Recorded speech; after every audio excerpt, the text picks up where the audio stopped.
So what you need to do is just go and pay. You know what I mean?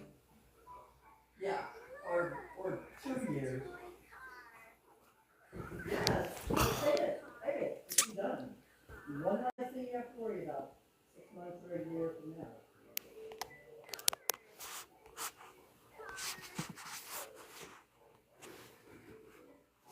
Oh, I'm talking about $400 a month. That ain't shit, just pay it,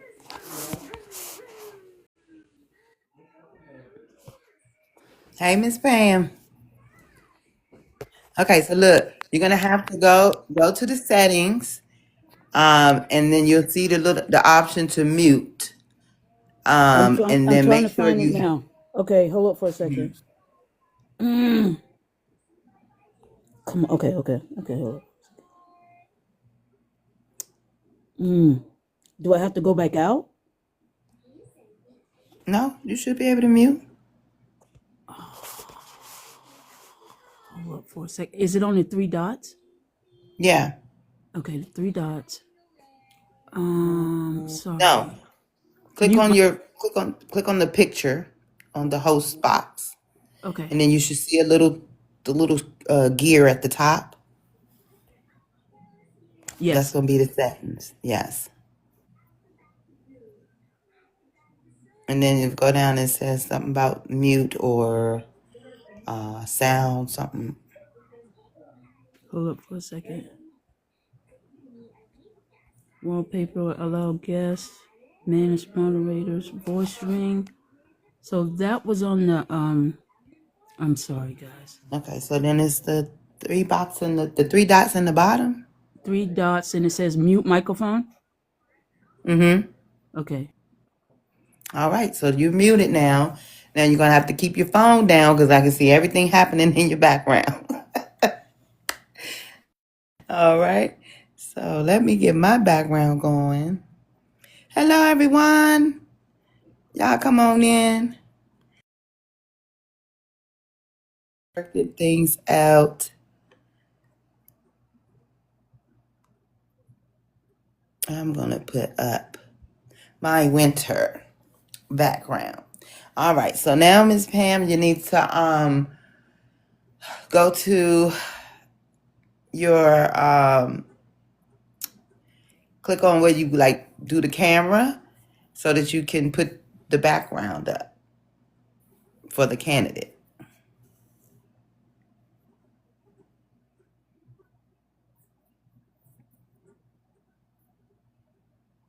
Yeah, no, not that one.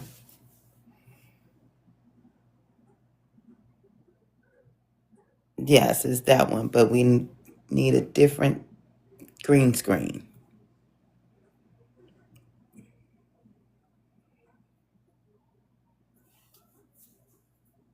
So you had the one you had before, that was the right one.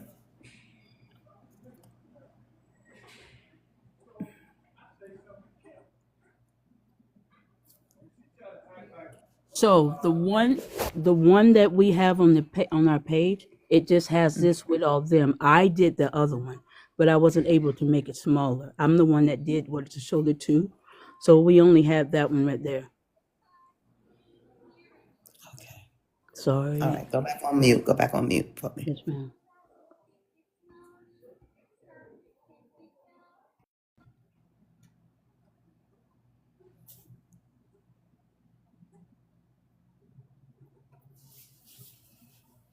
All right, Mr. Hollis, we will bring you up in just a moment. In just a moment.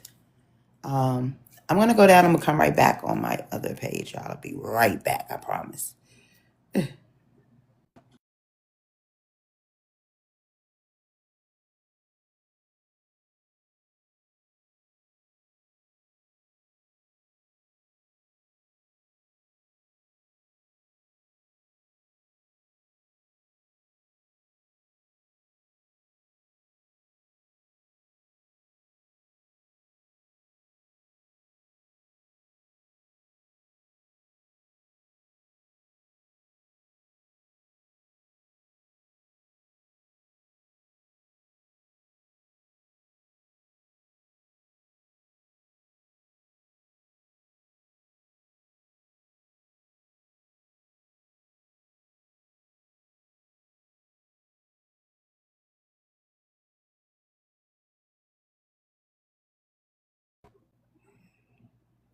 All right, here we go.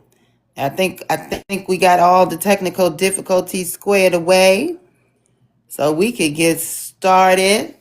Hello, everybody. Welcome. Sorry about that. Um, but yes, like the live, share the live.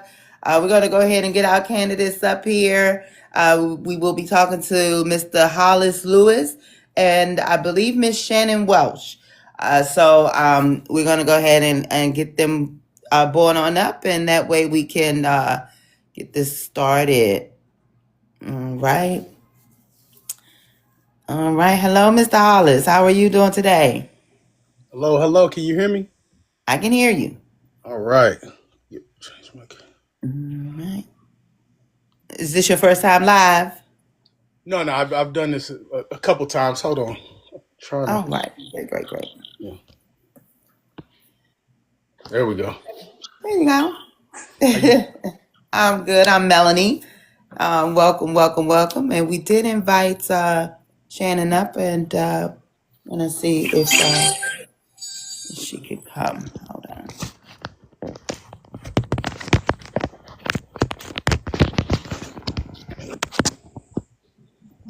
Now, Miss Shannon, if you're trying to come on a computer or I believe an iPad or something, it's not going to let you. You have to do it from a phone.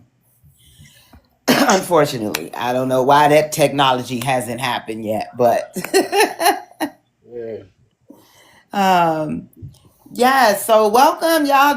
We having a West Virginia night tonight. Okay, Nice. we is going to yeehaw to the Hollis. That's what we gonna do. We gonna yeehaw to Not the the Hollis. yeehaw. Not the I don't yeehaw. know. Look. That's my that's my interpretation of West Virginia, right? There you go. All right. Let's see. Let's see. It will let you do it from an iPad, just not a laptop. Okay. So let's try one more time. Okay. It says she's invited. I'm gonna uninvite it and then try again.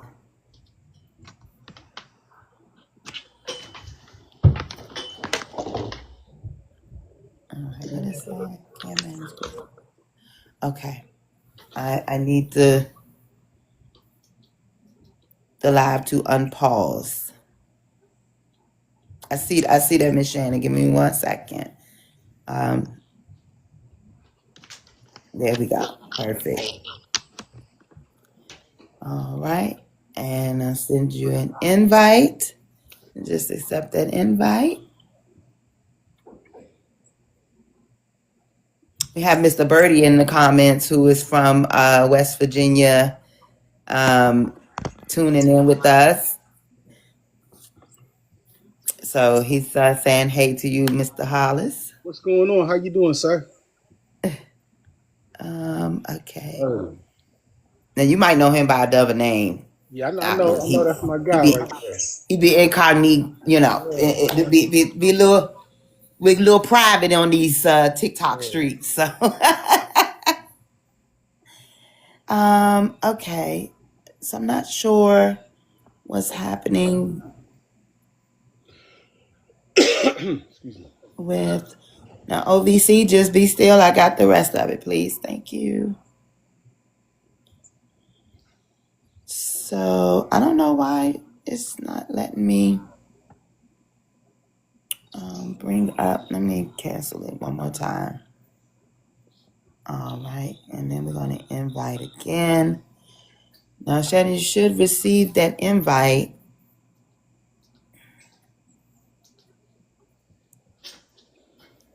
That is Big B. Who is Big B?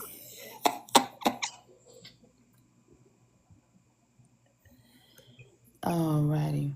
Okay, so I'm not sure what's going on with I thought we was done with the technical difficulties. Apparently not. Oh, good thing we got 2 hours for this tonight. So I'm not sure why.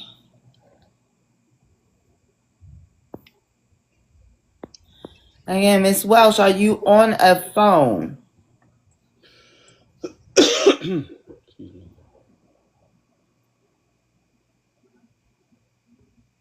All right, Mr. Case, we looking forward to your town hall too.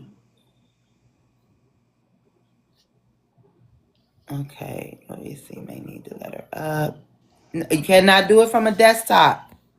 It has to be a phone or a tablet or iPad. You cannot come live on a desktop, unfortunately.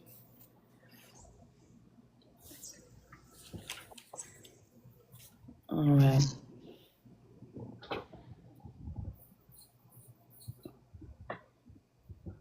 All right.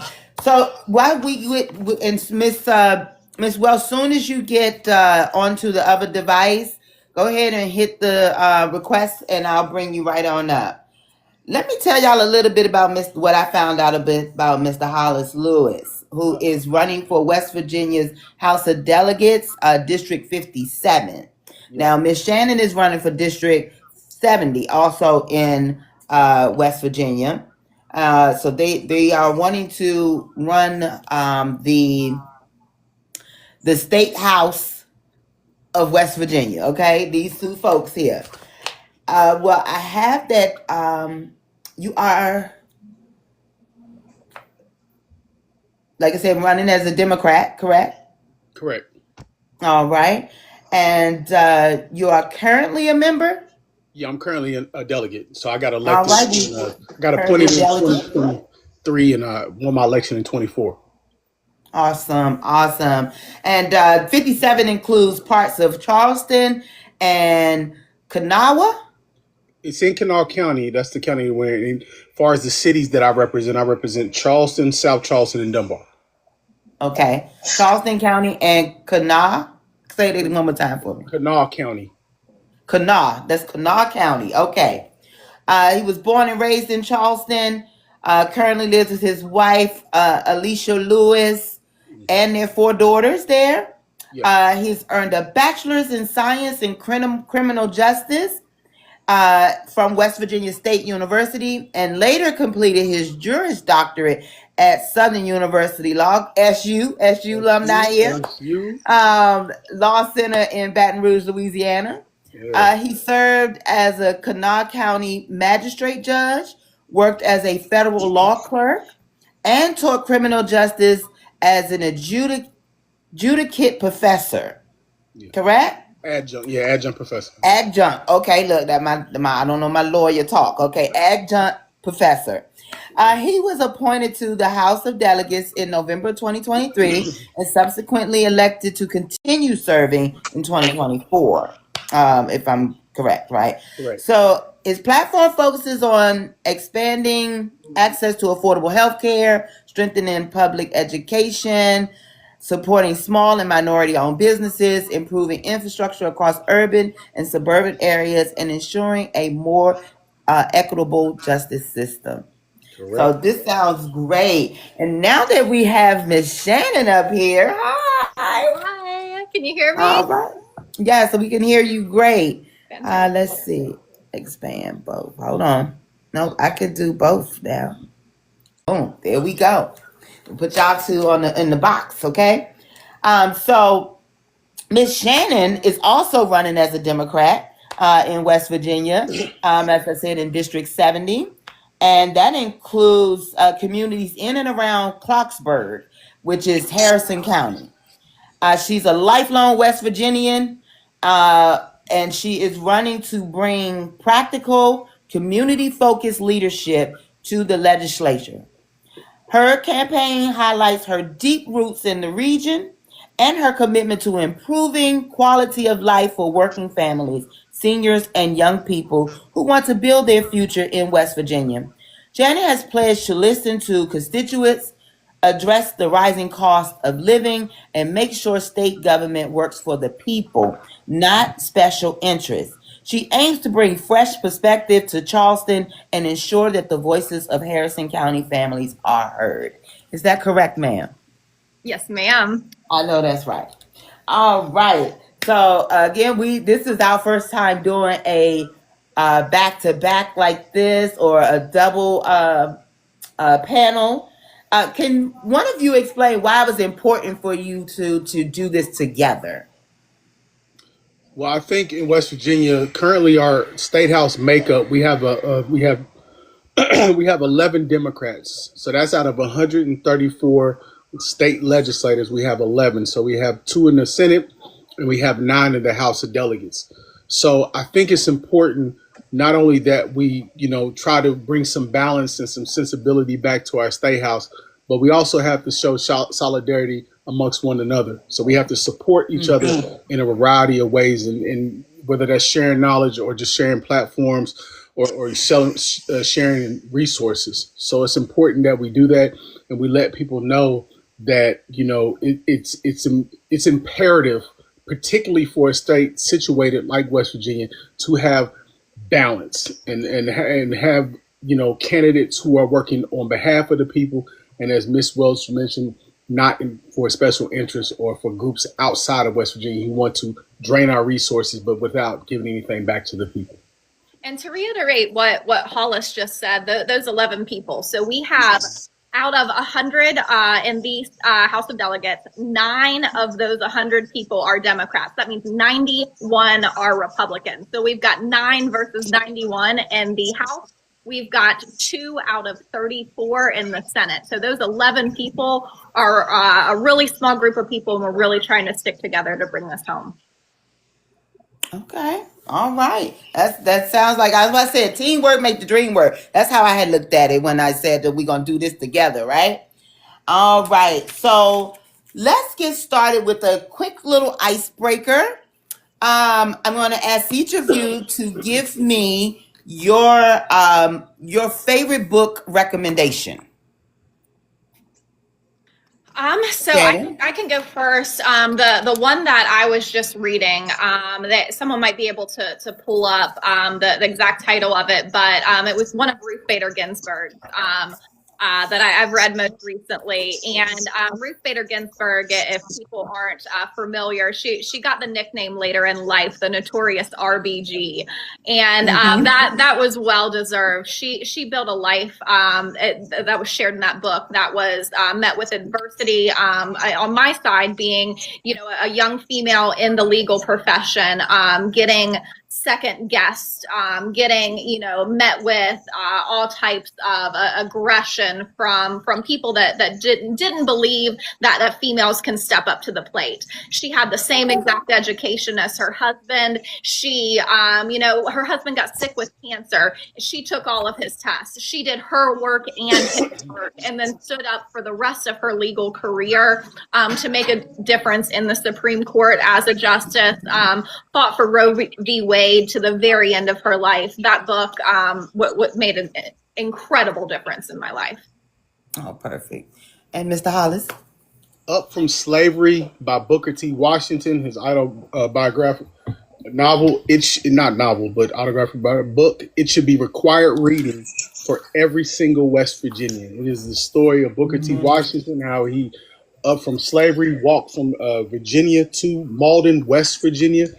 And through education, through determination, he was not only able to educate himself, but he educated his community here in Malden, and was later established Tuskegee University in Alabama and a prominent HBCU in the South. So that is this isn't Up from Slavery. I thought I may have had the book with me, but this is a book on his life in the salt mines and everything like that.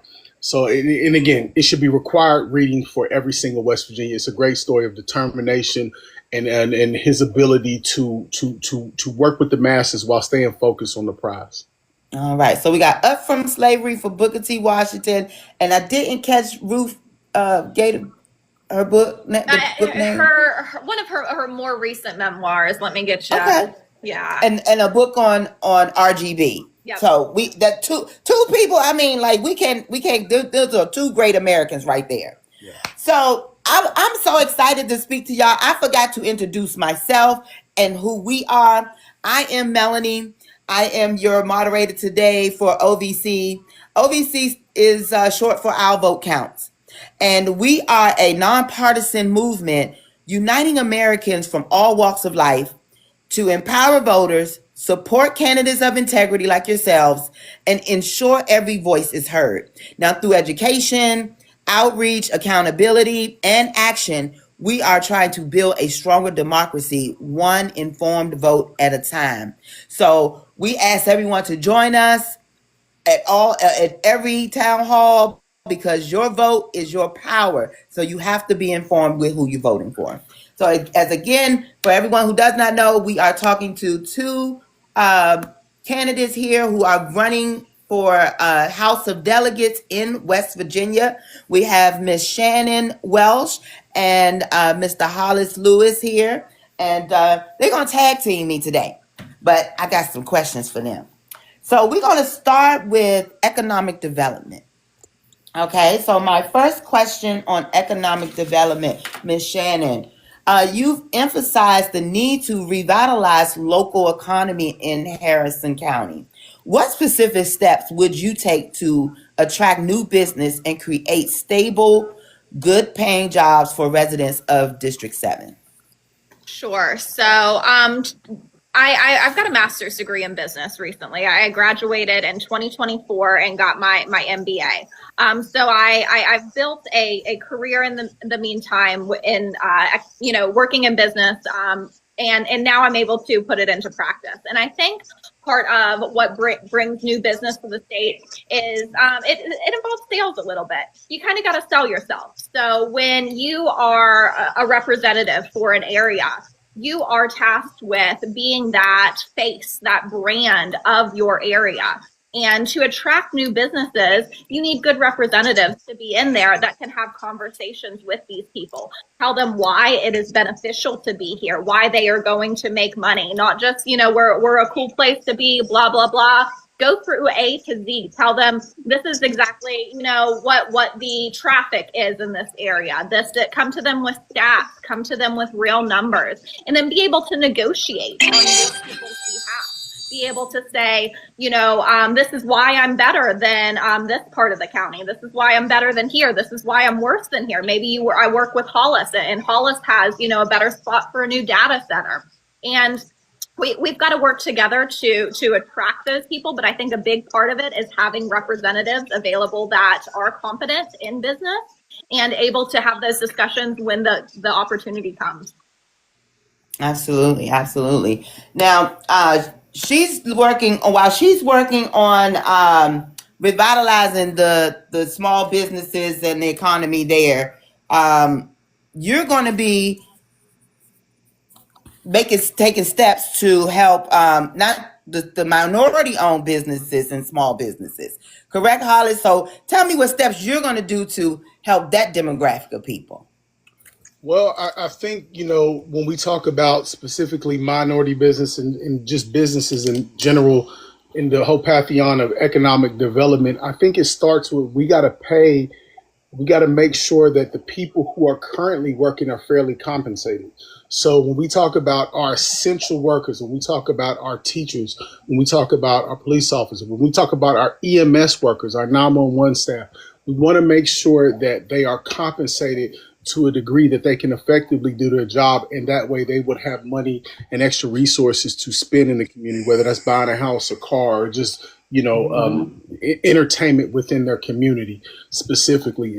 And when we talk about minority-owned businesses and different things of that nature, we want to make sure that we create those pathways by having an environment that's conducive and is inviting to all. So that way we can make sure that our communities have the things that they need within the communities, and everything is not outsourced. So, a great example is that on the west side of Charleston, it's a historically minority neighborhood with the highest densities of African Americans in the state of West Virginia.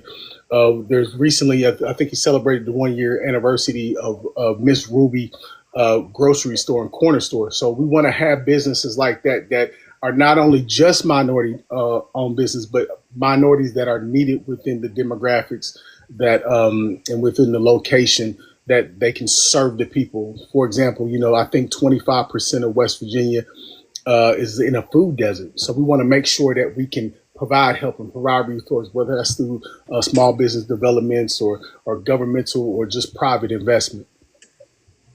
Absolutely. That sounds great. Okay, so I have a question for you both. I'm gonna give you the same question.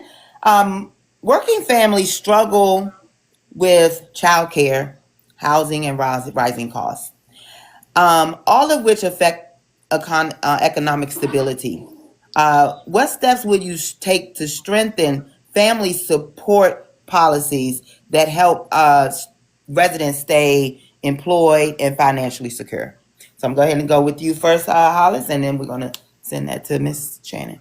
That is a very difficult question. That's one that we've been trying to fight, or I wouldn't even say fight, but just trying to answer in the last two terms that I've served in the legislature.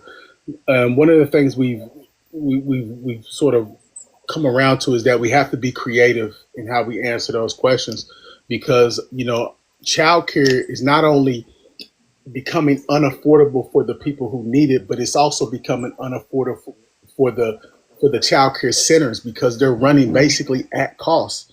I think it was a study done some time ago that said it would basically, in order for child care centers to really make a profit and be a sustainable business, they would have to charge people $1,200 per week. And we know for majority of Americans, that's simply unaffordable, and particularly unaffordable in a state like West Virginia. So I think we have to be creative. We're going to need governmental and private sector collaboration. We're going to have to maybe look at other states and see what they're doing in order to make this affordable for all. And we're going to have to, think about it. Like I just said earlier, when we talk about the economic development, we have to make sure that we pay people an adequate wage so they can afford to work if they want to, and place their children in childcare if that's needed. Absolutely. All right, Ms. Shannon, what is your take on that? My take on that is right now people are hurting. People want change. Childcare is, so expensive. So I can give some costs on this. The typical, family that is able to, afford a nanny, something like that. You're hiring a nanny. You've got a mom that, needs to get out, go to a job a couple times a week, 3-4 days. So you're looking at maybe $20 an hour for that person. She goes 3 days a week. You're looking at minimum $240 a week for someone to come in home. Let's round that up to $300, $1,200 a month, absolutely minimum, just for mom to come to work. $1,200 a month. Now, what is mom getting paid? If she's at a minimum wage job type of position, that's her whole paycheck. So is she just paying to be away from her kids? Is that what we want, young mothers to be looking at? People, need some resources. They need help. Families feel squeezed. Childcare is so critical to economic development. It's infrastructure. I think more providers is going to help. So more trained people that can help in this. And if governments can assist and supplement in the, training or funding of these people. I don't think it's a partisan issue. It can, be considered that sometimes, but it's common sense to me. Supporting childcare is supporting the workforce. It keeps our state working, it keeps us growing, and it keeps us moving forward. So it is an absolute essential part that needs to be talked about more. Absolutely. Like you said, it is not a partisan issue. It shouldn't be anyway. This is what your constituents, what you work for your constituents, to make their life a little easier. So my last question in economic development, and if anybody has any questions for either of these two candidates, go ahead and request up and we'll bring you up on economic development. Now, I learned recently about a Jim Justice, and he is currently now been set to have to pay back West Virginia $5.2 million in overdue personal taxes. Okay, and he has liens on his taxes of more than $8 million. My question to you both is, how do you ensure big business owners such as Jim Justice pay their fair share in order to contribute to West Virginia's economy? Go ahead, Ms. Shannon. Yeah, so big business is, a lot of times I think when you're in big business like that, you think you can get away. Kind of being it's similar to the legal system. You push things around, you delay until someone powerful enough comes to you. I don't think that just because you were the governor of the state that you deserve to have all of these pathways. I think these people should be held even more accountable than the general public and not be getting away with $5.2 million in taxes. So you're thinking $5.2 million in taxes, at the top tax rate, maybe 40% or so of his income, maybe 50. But how much is he making in order for that to be his tax bill? And, from those funds, why can't he come up with what every other American is facing, extreme penalties and even legal repercussions for not having to pay those? So I don't think that he should be able to get away with what he's doing. I think for many years, Justice was known as one of West Virginia's wealthiest and most prominent businessmen. He had holdings in coal and agriculture, hospitality, real estate, all over the place. He was listed in Forbes for an estimated net worth in the hundreds of millions of dollars. So if you got hundreds of millions, where's the 5.2 West Virginia needs? Yeah. So again, I'll pass it over to Hollis, but I want to know, how do you stop that? How do you end that type of corruption, keeps him accountable? How do you do that, Hollis? In May and in November, hit the ballot box. That's how you do it. Not only do we get somebody like Jim Justice, and again, I like Senator Justice personally. He's a good guy. But I don't think his sentiments represent the mass majority of West Virginians. So we need to not only get a person like him and the other people who allegedly represent us in Washington, D.C. out of office, but we also need to get people throughout the State House who are going to represent the interests of West Virginians, who are going to hold people accountable, who are going to just simply, at a baseline, work for the best interest of the people of West Virginia and what we need. Because what's going on in D.C., what's going on with tax, what's going on with a lot of different things are just not in the best interest of West Virginia. And I think West Virginians are starting to feel it, not only in their pocketbook, but in their schools and in their personal lives. So the ballot box, May 2026, November 2026. Y'all heard him. Now, I no one's decided to come up, but there was a question posed in the comments, and this is from a Mr. Gary Keith, and either one of you can answer this question, but he would like to know what you think about Trump's 50-year mortgage proposal. I'll go. It's terrible. It doesn't really make sense. Again, if we're talking about a 50-year mortgage, right, and the payment is going to be significantly lower. So if you're going to have a payment, if your mortgage is $2,000 and maybe your payment would be $900 or $800, and you would have lowered the barrier into getting into home ownership, then maybe it might be a good idea. But basically what's going to happen, from what I understand and what I saw, is that if you're paying, for example, $2,000 a month with a mortgage, now your mortgage is going to drop to maybe $1,700, but you're going to end up paying triple for your house because they're going to tack on all that interest. So this is just another play by I'm not even going to call them the wealthy class anymore. They're just greedy now, and they're mean because that's just why are we doing this to people? So it's a good idea in theory, but the practical application of it would be devastating for a lot, and we would just become perpetual renters. Absolutely. Did you want to weigh in on that, Shannon? Sure. As a real estate professional by trade, I can speak to this because I'm in it every single day. I am helping people find their homes, primarily first-time home buyers, I would say accounts for probably about 70% of my clientele.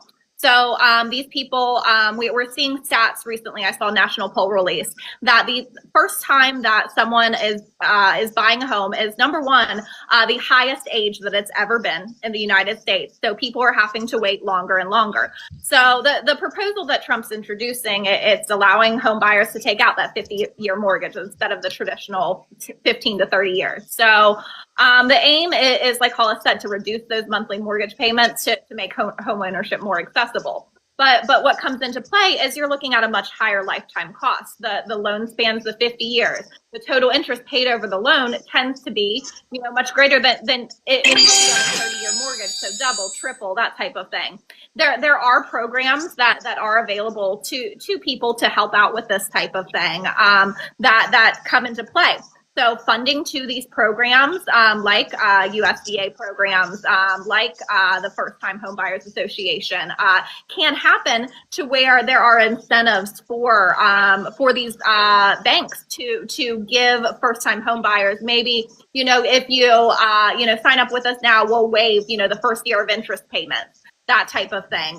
There can be education classes. We can educate people on, okay, you are taking on a 50-year mortgage, but I want you to look at, and this can be my job as a real estate professional, not even as a legislative candidate, is to say, hey, you are looking at, instead of, on a $300,000 home, for example, you're probably paying around $500,000 or $600,000 on a 30-year home, or a 30-year mortgage. So if you're looking at that same $300,000 home on a 50-year mortgage, you're well over $1 million that you're paying for that $300,000 home. And if I'm looking at an 18-year-old, a 19-year-old that, they've made their debt to income ratio great. They're not maxing out the credit cards. They're paying their bills. They're lucky enough to have that job. They may not have the ability to understand what interest is, because it takes years of training and education sometimes to understand how that compounds and how that works against you over time. So,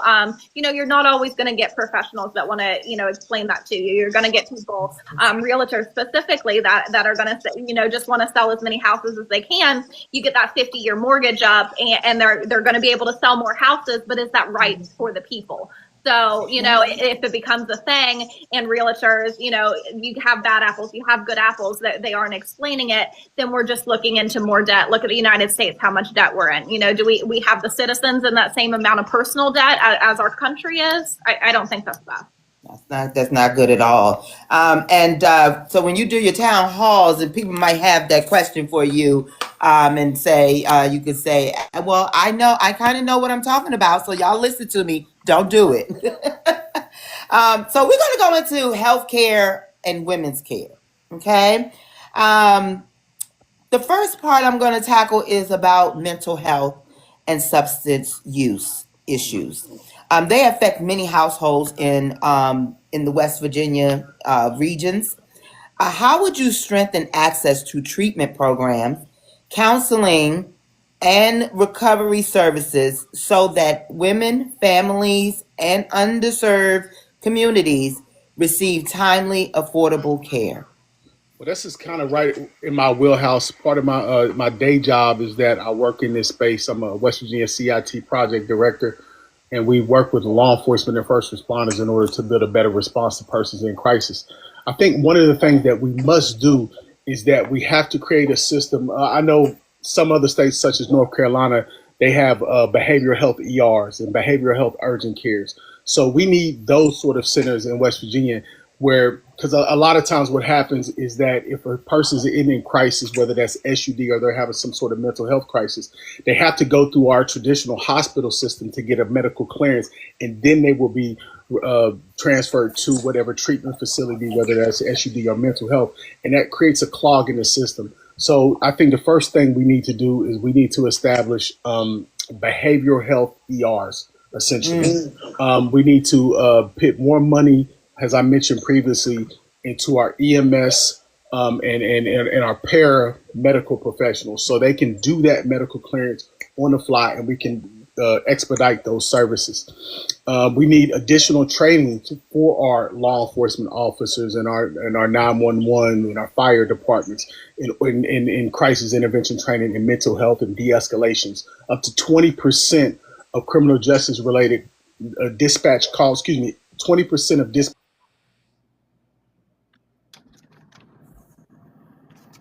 I don't know what happened. All right, hold on. Let's see if we can get him back up. I don't know why he was came down. Here we go. Bring you right back up. All right, I'm not sure what happened, but we got you back. Sorry about that. I was going. Something happened with my phone. I think I just hit something. But as I was saying, 20% of dispatch calls to law enforcement are non-criminal justice related. They're mental health related. So we have to get because a lot of the burden is going to fall on our law enforcement. In addition to that, as far as dealing with our hospital system, dealing with our mental health system, dealing with our first responders, we also have to get our social workers up to speed and create a system in which these critical players in this crisis continuum have better cohesion and collaboration amongst one another. And that's going to take time, and it's going to take resources, because a lot of times what happens is we go to the legislature, we have these great ideas. And again, not ideas that we just come up with. We've actually talked to people on the ground who are dealing with these sort of things, and we present it, and it may have a physical note attached to it. But the short-term cost is going to, we have to look at it as an investment as opposed to just, a cost up front, because at the end it's going to save us a lot of money on the back end. So for a state like West Virginia, who has a high mental health and behavioral health incidence, who has high SUD, this is critical, because what happens is if we don't deal with these individuals as they are, then those sort of traumas and things get passed down, and it becomes a perpetual problem.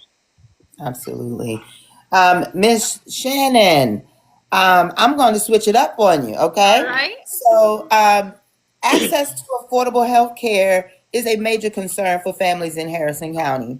What policies would you support to make health care more accessible and reduce the burden of medical costs on working families and seniors? Sure. So I would support policies that make people's voices heard. So, as a 32-year-old woman, I don't like, sorry to anyone, but I don't like a bunch of 75-year-old males which are our current legislator right now, making the decisions that are important to me and my body. So I just don't think those are decisions for the legislator. So that access to care, I think, is important. And a lot of people come to me, and I think one of the questions that I got asked most the last time that I was in this is how hard it is to get the help when they need it. So I would just focus on kind of removing some of those barriers that are needed, or that are in place to get access to that type of care. And in removing those barriers, I would say introduce to the public at large a need to respect the people that are coming with these questions. I think in the past, mental health and in general wasn't really understood, and we can't fault people in the past for not understanding a topic. But now that it is mainstream, and that there is information out there about how important mental health is and how much it affects our day-to-day lives, I think there's no excuse for not being able to bring that to the table, being able to introduce the opinions of the people that feel like they don't have that access, and get those opinions out to the people at large. So any type of legislation that would support people being heard more so, I'm for. Absolutely. So, anyone have any questions for either Ms. Shannon or Mr. Hollis here concerning healthcare? Please request up. Let me see if I see any in the chat at this moment. It doesn't look like. Someone says West Virginia watchdog here. Hope scholarship needs adjusted. It's draining our school funds. All right. We're going to get let me add this. When we talk about healthcare, in my mind, healthcare is non-negotiable. The fact that we have to spend all this time and energy talking about what it should be or what it shouldn't cost, it should be non-negotiable. You shouldn't, have to think about whether you're going to buy groceries or going to buy medication. You shouldn't have to think about, what's it going to cost if I have to go to the ER. These things should not be happening. When we talk about a state like West Virginia, depending on where you live at, you may be 2.5 hours away from the closest hospital. Think about that. You would have to drive 45 minutes to your closest medical facility. So, when we talk about these things, it should be a non-negotiable. We have to come up with strategies that's going to serve the people where they're at. So whether that's a paramedical professional or whether that's creating more urgent cares. We have to lower the barrier, and we can't just think about costs. We have to think about, making sure our people are healthy. And that also includes preventative measures, as far as, access to clean drinking water, access to healthy proteins and healthy produce and different things of that nature as well. Absolutely, absolutely. So I'm going to put you two side by side. We're going to do a little rapid fire questioning here. And so I want you two to answer this at the same time, okay? It's going to be interesting what your answers are, right? All right. First thing, minimum wage, raise it or leave it? Raise it. Okay. Universal health care, yes or no? Yes. Term limits for Congress, yes or no? I would say no on that. No. Yeah. Okay. No. Okay. Federal or state control over education? Depends on who's in the legislature. Because I was working now, they got control and it ain't working. That's a tough one. I need more context. Yeah. I would say yes and no. You want to have a mix of state and local control. Great answer. I'm in the middle. That's the trick question, right? Yeah. Renewable energy or clean fossil tech? Both. Both, yeah. Both? Okay. Y'all cheating now. Okay. And then separately, one issue you would fix if you had a magic wand today. Hollis? I would fix there's so much to fix, but I think I would start with public education. I think the fact that our teachers are so drastically underpaid, and as somebody mentioned in the chat, we don't call it the Hope Scholarship anymore. We call it the Hope Voucher Program. So, and I would at least not necessarily eliminate in totality, but certainly decrease how it's draining our public school resources. Okay. And Shannon, you said healthcare? Yes, healthcare. We're the richest country in the world. Why are our people suffering? I 100% agree with that. So funny enough that you mentioned that, because our next topic is public education in schools. Miss Shannon, let's see. I'm going to shrink you here. Oh, sorry, y'all. Let's see. Oh, the West Virginia Watchdog, did they cover education? We on education right now. So let me make sure. I believe this one is yours here. Give me 1 second. Look, I got notes for both of y'all. This is the first time we did two people at the same time. So I have to go make sure I got the right information going on. Okay, so this you here. Many neighborhoods in Harris County, receive funding and staffing for classrooms. What resources? Wait, let me go back. I'm sorry. You emphasize improving public education as a top priority. What specific steps would you take to ensure the schools of Harrison County receive the funding, the staffing, and classroom resources they need to help each student succeed? Number one, the biggest concern right now is the Hope Scholarship that's taken away, from everyone. That's I believe $4,500 that is going directly to take away from education. Public education is the foundation of strong communities. So when we're ripping funds away from that, you're just taking away teacher pay. You're having bigger class sizes. You're not taking care of the special ed programs that need some extra funding for the kids that have individualized education plans. They need some extra help. You're taking those funds away from these schools. We need to make sure that every student has a safe building to learn in, qualified teachers in the classroom, and the tools that they need to succeed. And those tools are funded by the legislator. So when you're ripping money away from that via a scholarship that is not regulated as well as it needs to be, that is going to private education only, You're taking away textbooks, you're taking away technology, you're taking away hands-on career training. Supporting public schools means supporting our future workforce, our economy, our families. When we invest in public education, we invest in West Virginia's next generation. And if you care about our next generation, you need to invest it back into the schools. Absolutely, 100% agree. I 100% agree. Now, Mr. Hollis, teacher shortages and burnout continue to affect classrooms across the state. What actions would you support to improve teacher pay, reduce classroom strain, and make the teaching profession more sustainable? You got to pay, and that's the bottom line. Anybody who gets into teaching has not only is an expert in probably what they do, a lot of them, but they're also caring and they care for the community. So that's why the reason that they're getting into it. But at the end of the day, we have to pay our teachers like they're supposed to be paid as professionals. In addition, when we talk about things, one of the incentives for being a teacher years ago was that you had affordable insurance. So you had PEIA, which was a fraction of private healthcare costs at that time. However, that's rising and rising and rising every year. There's going to be a 3% rise here in the next couple of years, and maybe a 14% rise after that. So not only are they not getting compensated adequately, the few incentives that they had for going into that profession and working at the state level are now gone.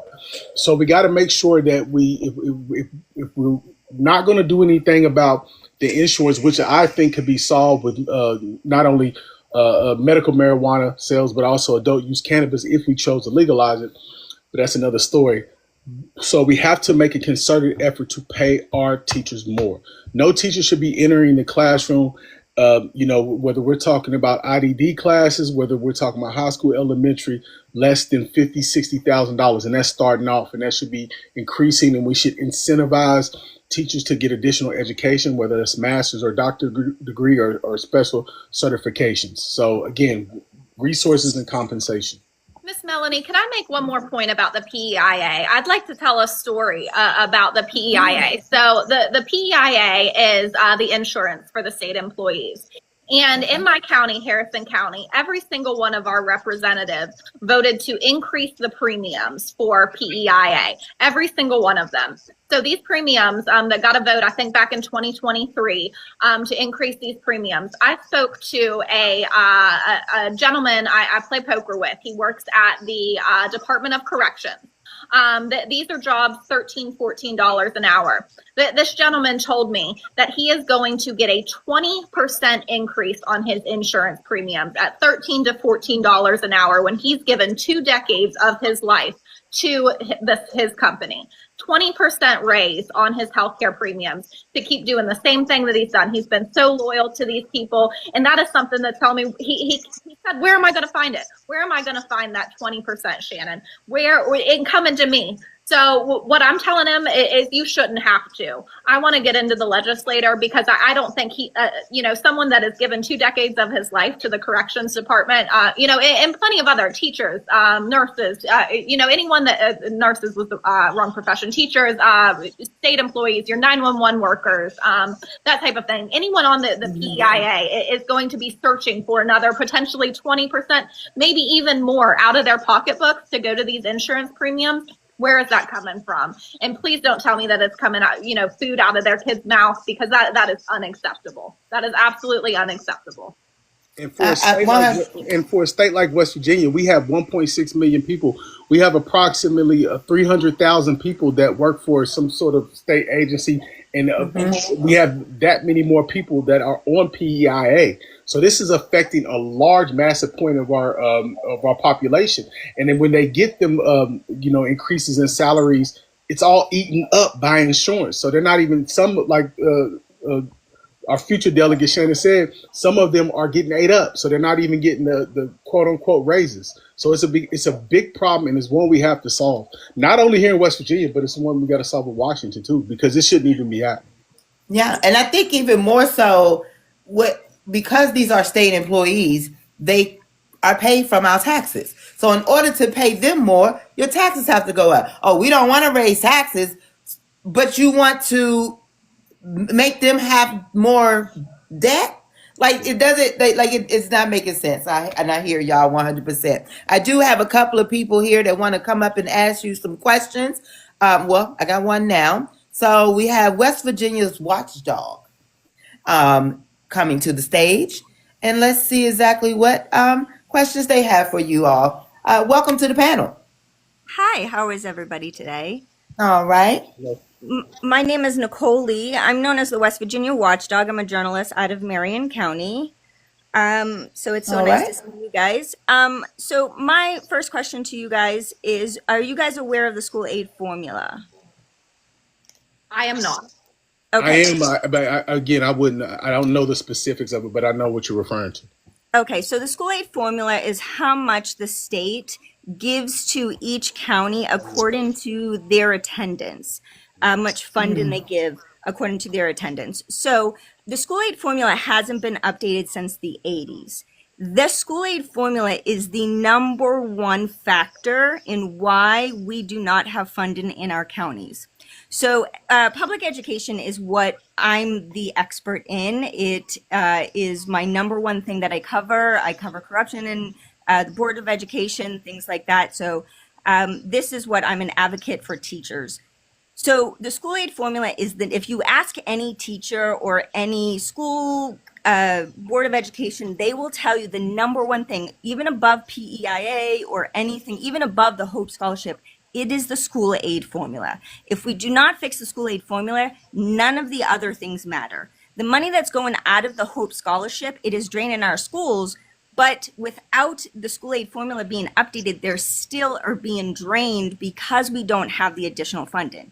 It's kind of like inflation. If we have everything else going up and we are having the inflation, but we are still given the same amount of money that we were given in the 80s, and everything else is more expensive, it doesn't cover the cost of everything else, if that makes sense, right? Right. So you are only given the what's same your amount. question? So my question is if you guys are unaware, this is something that you need to be educated in, number one. How do you plan on fixing this? Because we've had a lot of politicians that have come in and said that they want to fix it, but have made no strides in actually doing this. They've given promises to do that. That's number one. The second one to fall back on that is if you fix the Hope Scholarship, the school aid formula, the funding in the local communities that go to our schools, which was in the last amendment, Amendment 2 and Amendment 4 was for whether or not that funding should go to the state. Do you disagree with giving our local funding to the state to fund our schools? So where it came to their communities, do you remember that? Yeah, like I said, I'm vaguely familiar with it. Here's what I would say. Number one, I would like if you would please DM me your phone number and your contact, and let's talk offline and strategize about how we could possibly introduce something like that for this session. And to answer your question and to be truthful with you, if you're talking about the people who have made you promises to do it, if you were talking about the GOP and the Republican side, No. What's that? I don't mean to interrupt. This is on both sides. Yeah, this is an ongoing issue with education. I love where you guys are going with this. I think you are really strong, amazing candidates. I think you are absolutely are fantastic. I think this is just a universal issue with West Virginia. I think that West Virginia education is really, really bad. And I think that a lot of people are just not, it's a maze. And I think a lot of people are just not educated enough. What I'm saying to you is that Thank you. let's talk offline, so that way you can educate me and we can strategize about how we could accomplish this. And how we accomplish something like this is getting people like Shannon to join us in the House of Delegates, who are going to hear you out, who are going to listen, and who are going to try to solve these problems. Because the current makeup of our West Virginia legislature is probably not going to do anything about this, because they have emphasized the Hope Scholarship and de-emphasized things that you're talking about and public education as a whole. So let's talk offline, let's strategize, and let's figure out how we can introduce a bill, whether that's an amendment, something that we can sort of solve these problems. Because like you said, if it's something that we've been having this formula from the 80s, it has to be updated. That just makes sense. Yeah, All right. and that exactly what Hollis said. If something, the last time that any type of financial formula has been updated is over 45 years ago. So inflation typically tracks at around 3% a year.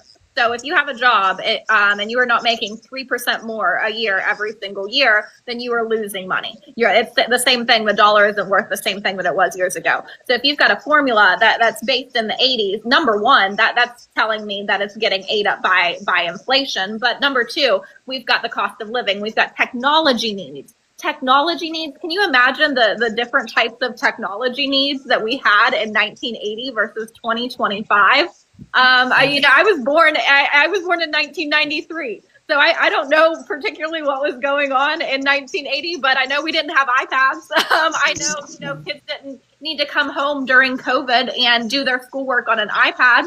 And of course, we got funding for that, a little bit later on. But I just think about the kids that, there's kids in the state that don't have clean drinking water at home. So you think that they're going to have the technology funding, the consistency, the support that they need with some type of academic formula that was updated in the 80s. So like Hollis, I would definitely like to follow up because I will admit that I am quite naive in this. And as a person, I always like to admit when I am naive in something. And I am a centrist. I feel on most sides of all issues. And I hope by bringing youth into the government, I can, start to be one person and show people that, you don't necessarily have to vote, on party sides for each time. I think it's really important on the Democratic side that we stand together because we are there is such a super majority against us, and it's so hard for us to get things done on the center of the line that when you have this huge discrepancy in things. I don't know if people are joining late, but one of the first things Hollis and I talked about is in the House of Democrats in the House of Delegates there are 9 Democrats and 91 Republicans.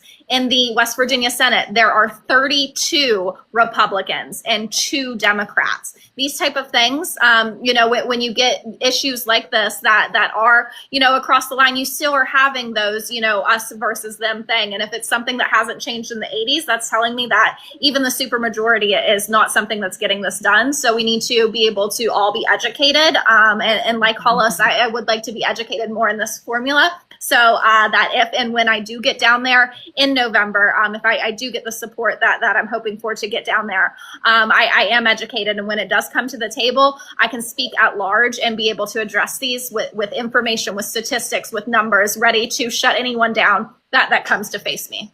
So this is just a backup account on this one. I'm mainly on Facebook is where I do most of my work. If either of you would like to reach out, I'm more than happy to help you understand more of the education field in West Virginia. That's what I deal with. And I consult most politicians in their campaigns when they do that field. If you are interested in that at all, I'm more than happy to enlighten you or to help you that with teachers. Like I said, I help the unions and the teacher advocates, and I investigate the boards of education and their transparency and, things like that, amendments, things like that. So I'm more than happy. I think you guys are fantastic. I love what you are doing.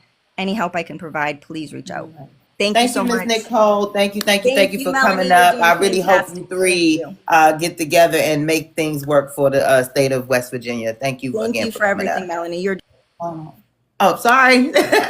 She was speaking. I'm sorry. I was all right. So our next topic is public safety.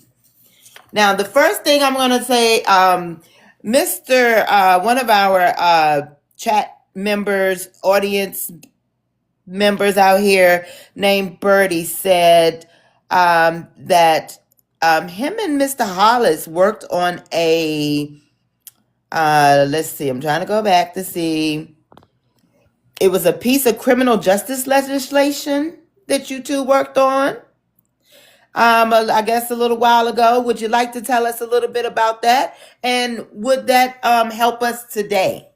And I have I put you on mute because you had a little background with Shannon when she was speaking. So if you could go ahead and click off mute, I will send you an invite. Yes. Click this. There you go. Can you hear me now? Yeah. All right. I believe it was we worked on a couple pieces. I want to say one of them was we talked about a geriatric parole, something to that effect, if I can remember correctly. I believe that was the piece. But when it comes to public safety, as far as my background, like I said, I have a criminal justice degree, I have a law degree, and I've been on the West Virginia Parole Board. I've been a magistrate judge, and currently, as I mentioned, I'm the West Virginia Project Director. CIT project director. So I think when it comes to public safety, number one, we want to make sure that our police officers, our first responders are adequately trained, not only tactically trained, but also trained in de-escalation and trained in crisis intervention. As I mentioned, when we talk about a state like West Virginia, you're going to get a lot of calls that have to deal with somebody who's in a mental health crisis, somebody who's experienced some sort of trauma, or somebody who is experiencing some sort of SUD. And your tactical training is not necessarily the best methodology to handle those issues. And I think that if we can get those proper trainings, in addition to getting whatever resources that those officers need, as far as making sure that we have that our departments are adequately staffed, that we would be on a pathway to make sure that the public safety is definitely a priority. And in addition, outside of that, we want to make sure that, our students are getting counseling when needed. We want to make sure that the barrier to getting mental health services, therapy, counseling is lower, so individuals can get that. I think, as opposed to maybe 20 or 30 years ago, when we didn't have the education and knowledge about whether it's going to see a psychologist or a counselor, or that was sort of taboo. I think now most people recognize that, hey, it's going to come a time in your life when you need to talk to somebody, or when you need to, unload about what's going on in your life, or you may have to get some sort of medical treatment, right, to deal with your mental health issues. But now the issue is becoming, as we mentioned before, it's becoming not having adequate insurance, or just being priced out of the market. So we don't want to have those things, and we want to make sure that we have adequate, whether that's access to those facilities within our community, or at the very least transportation, or somebody who can come to us, particularly when we're talking about West Virginia and our hollers and hills. All right. Now, Ms. Shannon, many neighborhoods in Harrison County are concerned about crime, emergency response time, and community safety. What specific steps will you take to strategize public safety without overburdening local families and small communities?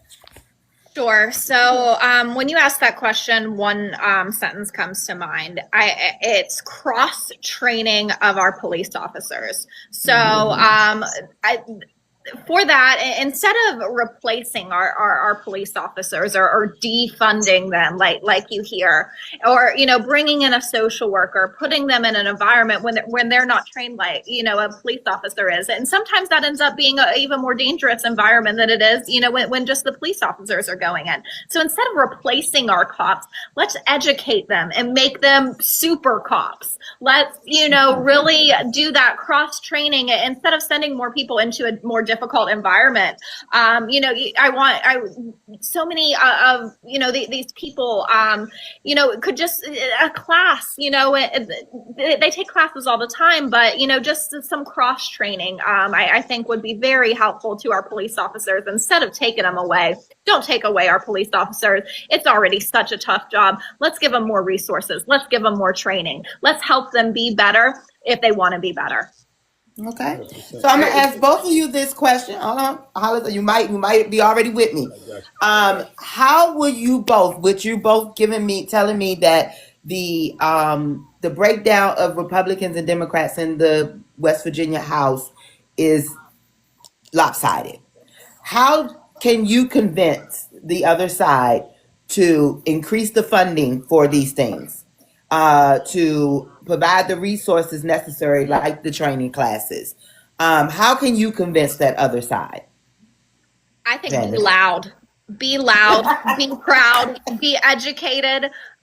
We are so few right now. We are so few, and that what we can do is we can do things a different way. We can go on TikTok live when I think my running mate I probably doesn't even have a TikTok. She's 48 years older than me. So we can do things different. We can be loud. We can show people that there is a different way, and if we get to enough of those people, then our small numbers aren't going to matter, because it's going to be so hard for that other side to look in the faces of the people that they represent and do the same things that they've been doing, because the people's voices are going to be heard. Absolutely. What about you, Hollis? I mean, I would definitely agree with that. Like, being this will be my third term, actually, being part of the West Virginia legislature as far as actually working the session.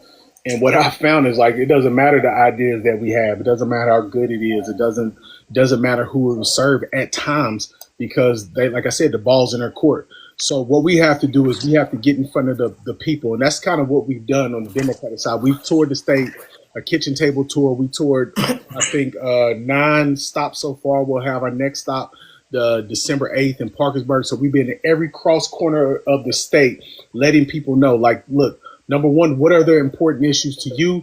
This is what we're doing, and this is how we plan to do it. And what we found is that people, again, they don't care about all these red meat issues. They want to know, how do they get clean drinking water? How am I going to get a good job? How am I going to afford college? How is my electric bill and my water bill and my utility bills are going to be lower? Mm-hmm. So they can talk about all these other things and all this gaslighting measures that they do. But at the end of the day, people just want to be able to have a good job. People want to have upward mobility. People want to be able to buy a home, and people want to be able to afford a better life for their children. So we focus on those issues, making sure that that's our focus, and not getting into all the little tic-tac arguments that, again, don't mean anything to the majority of people. So that's where we put our focus at. And again, I think what's happening now is that the proof is in the pudding. And a lot of the policies that are coming out of Washington, a lot of policies that are coming out of the GOP are just not serving the people. And again, I want to be somebody who, works with everybody. That's that's the ultimate goal, that, we could play old politics and we can argue in front of the camera and work together behind the camera in order to implement policies that best serve the people. But unfortunately, that's not the case anymore. So we got to be loud. We got to be a little nasty at times, but we have to stay focused on the issues that are important to the people. All right. Ms. Shannon, so no one has come up with a question, but there was a lot of commentation about your idea of training the cops. One person even made a comment or a question of, how about hiring cops that have background in social work or mental health? But quite a few people felt like that the cops are already overextended, or that you should give those jobs to other citizens that could need it. So how do you push back on that? I actually thought your idea was a good one, but like I said, some folks did not agree with you. So how do you push back on that, if our current ones are strained and taking on too much, which I'm sure is the case, then we need more. We need more people. We need more people in those roles, and get more people. If those people are stressed out, we need to be able to get more of them. They're not. We want to make them smarter. We want to give them the tools that they need to succeed. And if that takes hiring on more people, then that's what it takes. Excellent answer. And that's currently what I do for a living. So my day job, I've been around the entire state of West Virginia, from Wheeling to Martinsburg to the Southern Coalfields to Huntington to the central part of the state. And I train law enforcement officers on de-escalation tactics, on recognizing and how to properly handle mental health crises, and connecting those officers to resources in their communities. And I can tell you firsthand that every officer that I've encountered, again, from Snowshoe to Wheeling to Morgantown to Princeton to Huntington to Logan, they are all for this, because what they realize is, again, a lot of the issues that they're having as far as they're dealing with in their communities are mental health driven first. So it's not necessarily about they don't have to be social workers, but what they have to be able to do is, number one, recognize that, hey, this isn't a criminal justice issue. This is a mental health crisis. So you can de-escalate the situation. And then because you form those partnerships within your community, so you know your local behavioral health center, you know your local psychologist, you know your local social workers. So you can identify the problem, and then you can refer those individuals to the agencies that can help them adequately. In addition, just 2 weeks ago, I did a ride along with our West Virginia CARES team. It's like a mobile crisis response.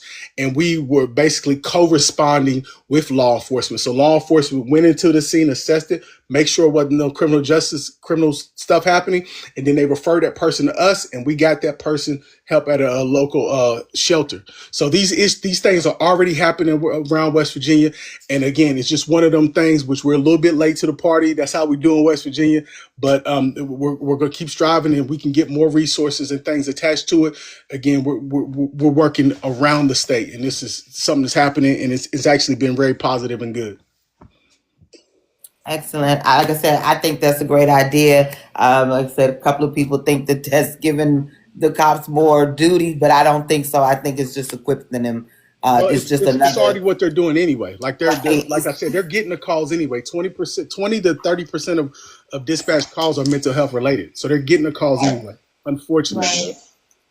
Yeah, we're not trying to make them social workers be over here trying to treat people. Just be able to recognize when it's a mental health situation and not a criminal situation. Correct. All right. So you two, we're gonna have a little more fun with some West Virginia rapid fire questions. Okay. All righty. Okay, here we go. All right, I'm gonna put y'all two back side by side. All right, and the first one, Mothman or Bigfoot? Bigfoot. Mothman. Harper's Ferry or New River Gorge? New River Gorge. Beautiful. All right. Yeah. Tudor's Biscuit World or Bojangles?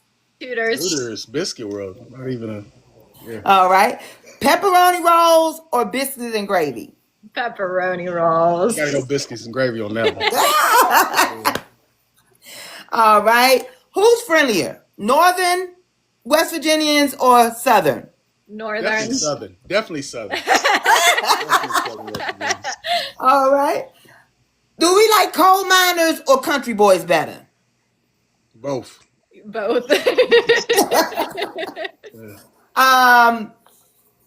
Hold on. This is my trick question here. What did I do with it? Give me what? Is it? What did I do with it? Hold on. Oh, here it is. I'm going to put myself on the big screen. Hold on. How do you pronounce this word? Oh, come on. Give me the big screen. Look, I'm going to have to. Hurricane? Hold on. I don't even see a word yet, but is it hurricane? No. Oh, here we go. Appalachia. Y'all both said it just different. We did. That's northern and southern. That's the question. This is what? What again? Appalachia. That's the argument, people. That is the argument. All right, hold on. Let me put you back up here. And let me switch me out. Hold on 1 second. Nope. Y'all give me 1 moment. I know y'all, I'm over here. Hold on. So one last question. You using a GPS or a paper map? GPS. I can't get anywhere without one. But depending on where you're at in West Virginia, you might want to bust out that paper. I'm gonna be lost. That is what my West Virginia source told me, that you might need a map in those hollers somewhere. You might need both. Okay, Falls Road. So excellent. So this is an actual fight going on in West Virginia, y'all. So we don't know if it's the Mothman or Bigfoot at this point. So yeah. Infrastructure. It's my next subject here. And we are going to talk about, the first thing I want to talk about is the US 48. Should we continue to put money into constructing US 48? It's been an ongoing project for about 40 years now. It was supposed to expand across West Virginia to connect it to Virginia. And yet I hear it's been built in sections and is still not built 40 years later. Again, should we keep putting, apparently it's the road to nowhere. Should we keep putting money into building US 48 or Corridor H as it's called, or should we let it go? I mean, I like going to Virginia Beach, so I'd say keep building. But in all reality, I think reliable roads and bridges, they mean faster emergency response. US 48 and Corridor H matters because it connects rural West Virginia to commerce, to tourism, to job opportunities. Infrastructure investment that's going to support your local contractors, your union labor, your long-term economic growth. So I say that we need funding for infrastructure, not just highways and beyond. Perfect. What about you, Hollis? I would ditto those points. Again, we want to make sure that we have pathways that not only that we would build out West Virginia, but we also can create those pathways when we have those sort of adequate highways that maybe if you had somebody from Virginia or Maryland or whatever, that they could possibly want to live in here and maybe work outside the state, work online if they had an easy access to things in which they're familiar with. But I would say not only do we want to, continue to build up Corridor H, but we also want to focus on that local infrastructure. So we got to make sure our builds and our bridges and our roads locally within our various counties are up to date and not crumbling. The way our geographics here and the way our terrain is structured, it can make it very hard on our roads, so they need those constant updates and rebuilding and maybe to be reimagined. So we want to make sure that we have a holistic view as far as infrastructure and not, just be focused just on one project.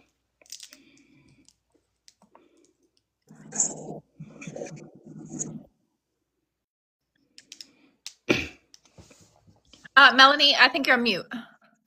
On mute. I'm sorry. I said there's a question in the comments. Do you think there has been corruption with those funds?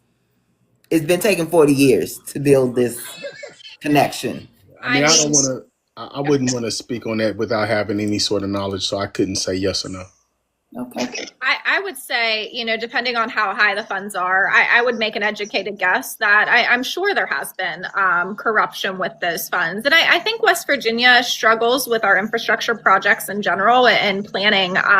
Here in Clarksburg, West Virginia, a friend of mine and I do a podcast together. It's called the Observer Live. Go check it out. We've got an Observer Hot Takes episode on one of the infrastructure projects here in Clarksburg recently. But we talked about on that podcast about how just the planning for infrastructure is rough. There's a recent $19 million project that is going into play to account for about 8 miles of a stretch of 79 here that intersects with Route 50, the interstate that goes all the way across the United States. And we were talking about, that $19 million and how these officials from the Department of Highways are, saying this is going to be the greatest, best thing, and it's going to be awesome and this great thing. And I hope it's awesome. It's $19 million. And when you're talking about projects at scale, of course, you need funds like that to get something to go into play. Look at any of the signs that you pass on the interstate. This stretch of roadway costs $24 million or whatnot.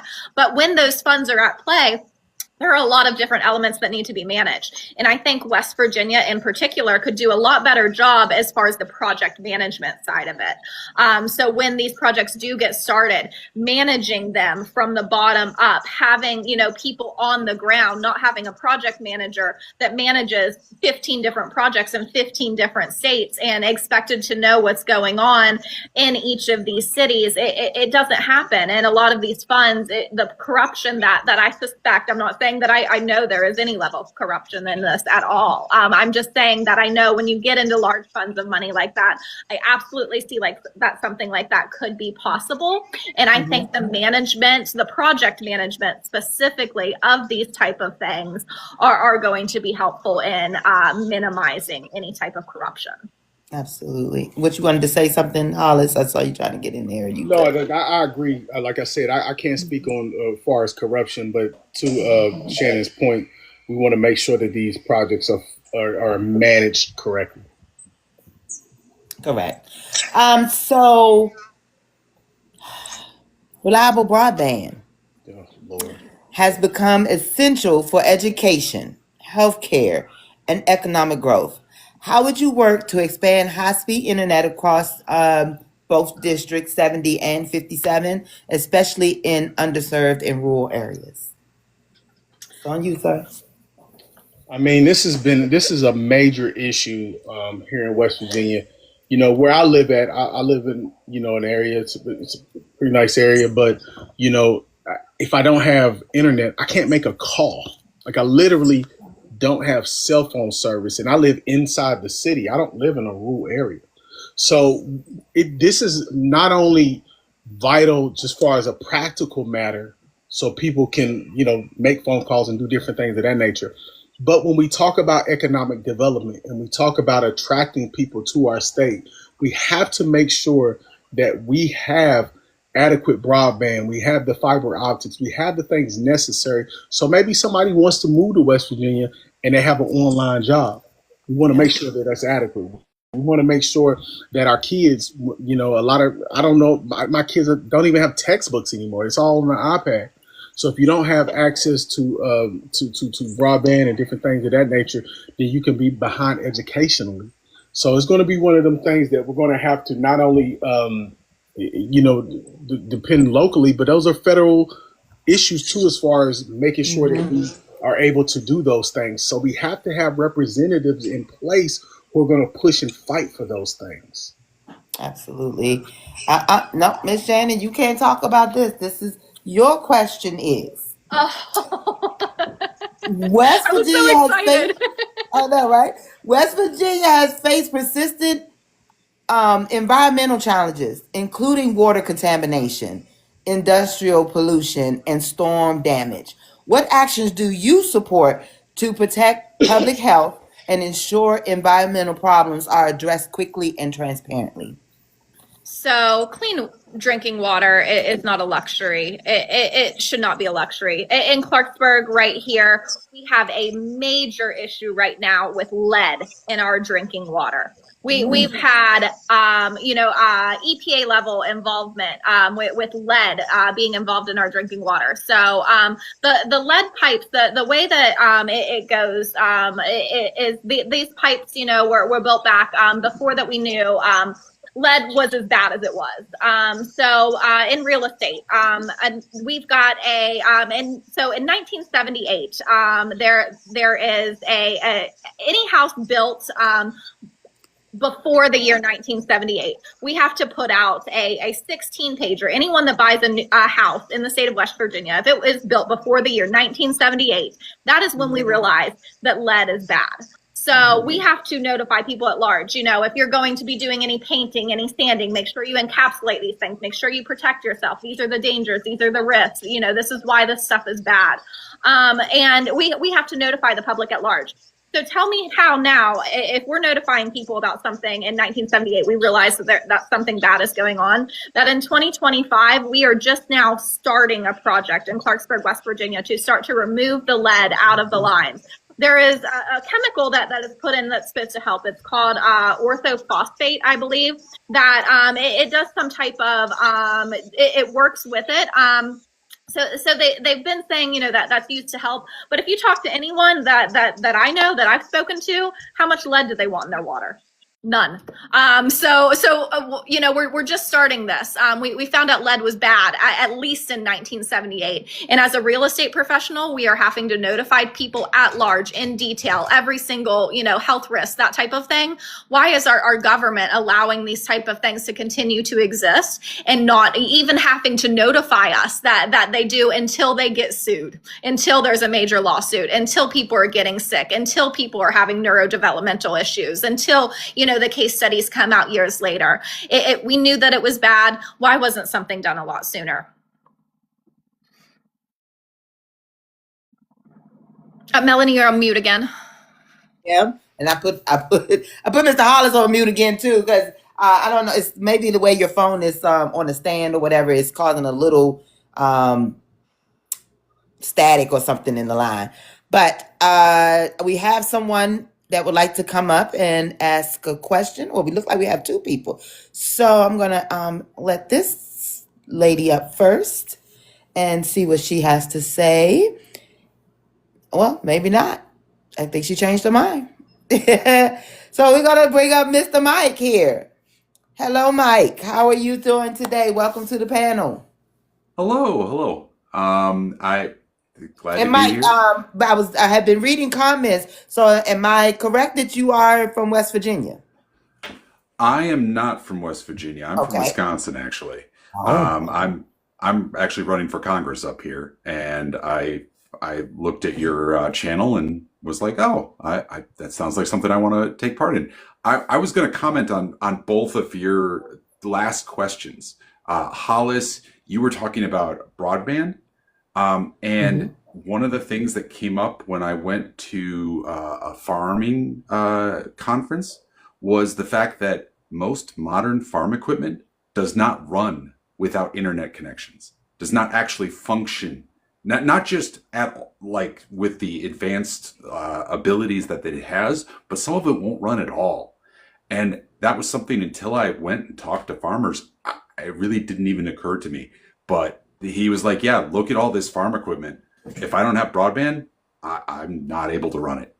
And that's a really urgent thing for everywhere in your district.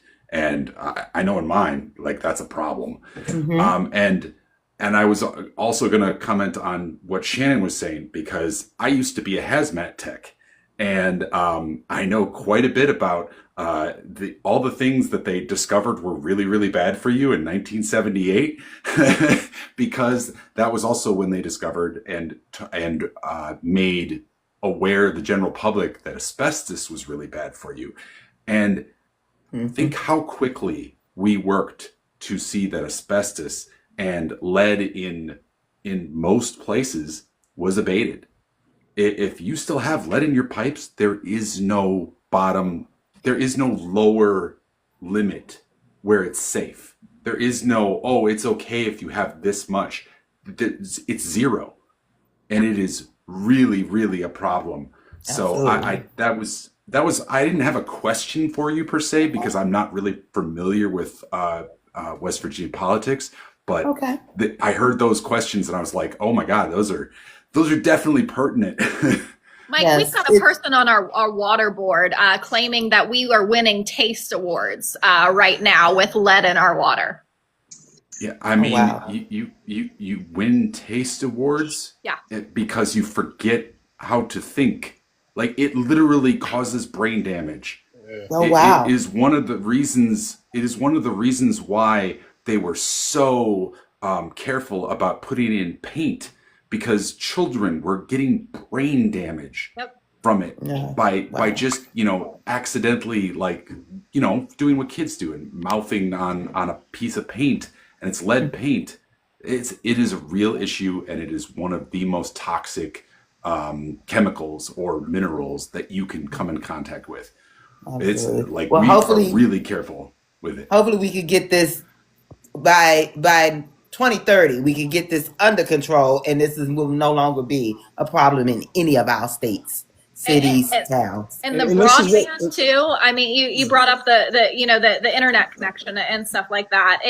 That type of thing isn't just a luxury anymore. Kids need this. But another thing to consider is the different types of it. We've got things like Starlink now. We've got satellites. So you might not even need the wires anymore. But I think just the access to it is definitely something that needs to be available. There were programs back in the legislator years ago. There was some type of affordable connectivity program, ACP, I think they called it, that I know people that directly benefited from it, because what it did is if you met a specific income rate, then you could talk to your utility providers, your internet providers, and say, I meet this income rate, and they would give you a discount off of your bill because you met a certain rate. So programs like that are in place, but that's not meant to discount too. But it doesn't have to be done the old way either. I want to consider, new technology, new ways to do it. And if, we're being met with people that say, that this very expensive way is the only way to do it anymore, that's not necessarily the case. All right. Did you want to comment on that real quick, Hollis? No, I was just saying this is what happens when you defund and attack our watch guards like the EPA and different organizations like that. This is what they're here to do. And we can't allow corporate greed to come into play when it's affecting people's health environmentally. And in addition, again, another corporate greedy tactic is to have our agricultural equipment linked to internet. Again, it's good on one hand, but now the farmers can't even repair their own equipment. They have to take it into the corporations or their specifics in order to repair it. So now it's not like the older farm equipment where something breaks down and you just rig it up or you learn how to fix it yourself. So it's a great, I think it's a special one on YouTube about this, that it's just inhibiting our agricultural farmers and different things of that nature. So again, greed at no point in our whether it's in our government or whether it's in our private sector is good. Absolutely. All right, so we're going to go into our last topic, which is local issues and constituent focus. Okay, so Hollis, let's see. You emphasize being a community-focused candidate. How would you ensure that everyday concerns of families in Clarksburg and across Harrison County directly shape your decisions to? Oh, did I mix that up? I mixed that up. Same question though. Harris, your county, which is going to be Charleston County and Kanawha, Yeah. and Kanawha County. How did it directly shape your decisions in legislature? It directly, again, while we represent the entire state of West Virginia, we want to make sure that we create policies that are going to affect the people of West Virginia. We have to be district focused. So we do things like the kitchen table tour. I plan to just do something on my own prior to session where I'm going to go into have a mini town hall within my district to sort of get the lay of the land and see what people are talking about and what issues that they're having that we can solve on a state level. And again, that's also building relationships with the city council people of the cities in which I represent, the mayors, the police officers, different things of that nature, and just being visible and being out in the community, having a public facing social media so people can DM you different issues and different things of that nature. We have as a delegate, we have leader funds that we can distribute for various community projects. I've done that where it's school or nonprofit organizations. So again, just being accessible to the people. And again, my motto is people first. That's my campaign slogan. It's not fancy, but it's people first. So anything I do as far as governmentally, any policy, any amendment, anything that I do is a people first focus. So that's what I'm always thinking about. I'm thinking about the people of the 57th district, and I'm thinking about the people of West Virginia. Yeah. My question for you actually said putting people before politics. 100%. And again, I think that sounds corny and it sounds cliche, But I think we've lost that, and that we would have to put people before corporations, people before greed. We have to think about what's in the best interest of the people, and we have to focus our policies there, and then we can go from there. Understood. Absolutely. Ms. Shannon, let's see. Many residents feel disconnected from their elected officials. What steps would you take to improve accessibility through town halls, listening sessions, or direct outreach so that constituents know that their voices are being heard by you? So I understand that people feel disconnected right now. I think, a lot of social media can go into echo chambers, and where, you are around a certain group of people, and that's all you're hearing. You don't feel like, you're getting the word from the people that represent you, what's going on in your town. That feeling of disconnectedness can be amplified from these echo chambers that social media encourages by the algorithms. They want to keep people coming back, and they keep people coming back by finding more and more things that they like. They might not actually like to hear, some of the things that are going on. They might be more interested by, controversy and crazy things. Did you hear this in the national media? Did you hear that? And, different areas of, Ukraine, things like that. But the way that I want to improve accessibility to people is sort of an on the ground approach. It's difficult, but it's what leaders like John F. Kennedy were very successful in doing. And that approach to me is that ground roots, that going out there, showing your opponents that you are going to work harder than them. You are going to show up for your people. And by showing up for your people, that means going to a hot dog dinner in Sardis that is 5 or 6 different people, and maybe they're raising $100, but by going to that same hot dog dinner, I was able to help a resident of my community fill out a W-9 form that was preventing them from $10,000 that the commission had already approved to them, because that person wasn't comfortable with technology. They didn't know how to fill out the correct form. We filled out that form in person at that hot dog event, and I hate hot dogs, but I went to a hot dog event, and I'm going to keep going to those hot dog events because that's where my people are at. And if that's what it takes to get to them, it's going to be different, channels. It's going to be, the hot dog dinner for the residents in Sardis. It's going to be the TikTok event like this for those Gen Z people. It's going to be the newspaper for people that like that type of media. It's going to be Facebook. It's going to be a lot, and it's going to be very hard. But we need leaders that are willing to work hard and put in the effort that it takes to make that feeling of disconnectedness feel less burdensome. Absolutely. Okay. So my question for both of you, how open or prepared do you feel West Virginia is to become more democratic? I'll look. I'll go with you first, Hollis.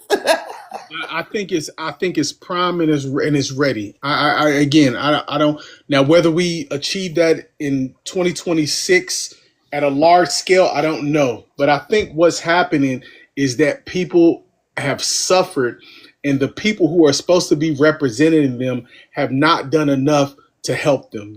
Whether we're talking about a flooding in Ohio County, whether you're talking about flooding in the south part of the county where we didn't get federal aid timely, and different issues like that, where you're talking about, like we mentioned earlier, where PEI is getting ate up, but we're talking about a state in which we love, where people are leaving in droves. I think 5,000, we had 5,000 less students this year than we had last year.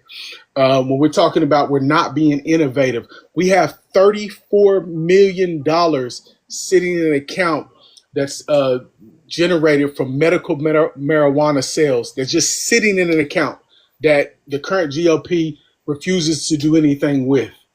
Again, $34 million for some states, for some cities, for some towns is a drop in the bucket.